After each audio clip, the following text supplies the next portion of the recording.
Hey, once again, Danish tuber. This time we're going to take a look at how to cancel your membership. From your profile page, go over to memberships. And within this window, you will see your current membership. You'll also be able to see past invoices.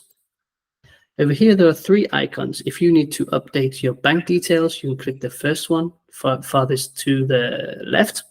The icon in the middle, you'll be able to use to update your subscription. If you, for example, want to go from the yearly subscription down to the monthly subscription, you can also do it here.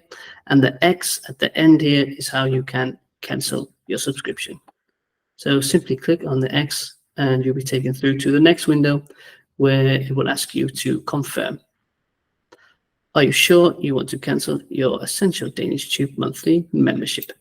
No, keep this membership. Of course, write to me, get in touch if there's any reason why you are canceling your membership, or if you're not sure how to use the site, or you have any problem, please get in touch with me. Otherwise, that's how you cancel your membership on DanishTube.